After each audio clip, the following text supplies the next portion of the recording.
माय माऊली नमस्कार. विविध ग्रंथातील एक महान ग्रंथ श्रीमद भागवत कथासार अभिवाचन करत आहे. नवस्कंद भाग 36 दुष्यंत शकुंतला कथा. प्रथम श्री वेदव्यासांना नमस्कार करून प्रारंभ करते. दुष्यंत शकुंतला कथा श्रवण करूया. सूत शौनकांना पुढे कथा सांगू लागले. ते म्हणाले, शुकदेवाने परीक्षिताला म्हटले, राजा पुरूच्या वंशात अनेक लोकोत्तर राजे होऊन गेले. या वंशात कित्येक पिढ्यानंतर रंभाचा मुलगा दुष्यंत हा राजपदी आरूढ झाला. एकदा काही सैनिकांचं दुष्यंत वनात मृगयेसाठी गेला होता. त्या वनातच कणव मुनींचा आश्रम होता. जेव्हा दुष्यंत त्या वनात शिरला तेव्हा त्या आश्रमाच्या जवळ पोहोचला. मृगाच्या मागे लागलेला दुष्यंत मृगाश्रमाच्या परिसरात शिरला म्हणून स्वतःही आत आला. तेथे त्याला एक दैवी सौंदर्याने युक्त अशी सुंदर तरुणी दिसली. तिला पाहताच राजाचे मन तिच्याकडे आकृष्ट झाले. त्याने तिच्याजवळ बोलणे काढले. आपले मन तिच्यावर गेले आहे हे मनात ठेवून प्रथम तिची चौकशी केली. तेव्हा तिने सांगितले, महाराज, मी विश्वामित्र मेनका अप्सरा यांची कन्या, अर्थात मी कण्वाच्या आश्रमात असले तरी ब्राह्मण नव्हे. राजा म्हणाला, मी पुरुवंशाचा आहे.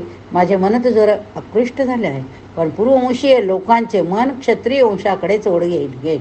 तू ब्राह्मण कन्या नसावीस असेच वाटले होते. शकुंतला असे आपले नाव तिने सांगितले. दुष्यंताने गंधर्व विधीने तिच्याशी विवाह केला. कण्वमुनी आश्रमात आले तेव्हा त्यांना दुष्यंत शकुंतला यांच्या विवाहासंबंधीची माहिती कळली. त्यांनी त्यास अनुमोदन दिले. पुढे शकुंतला प्रसूत झाली.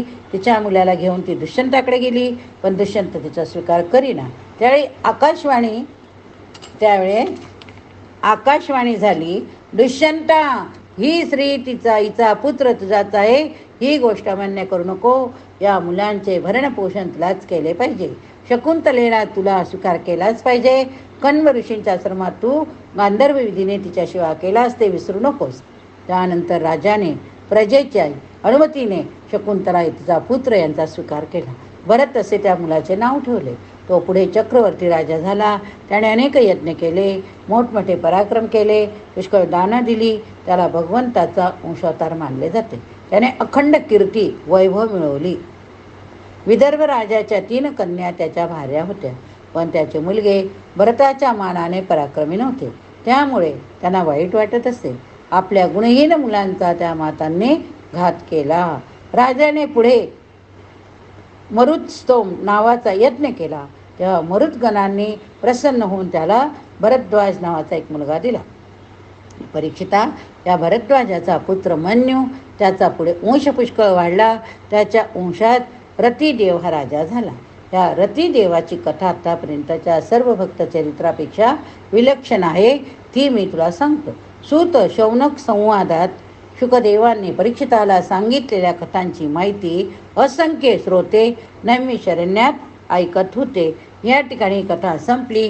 पुढील भागात आपण रतिदेव कथा व विविध अंशवर्णन बघूया. हरये नमः. हरये नमः. ओम नमो भगवते वासुदेवाय.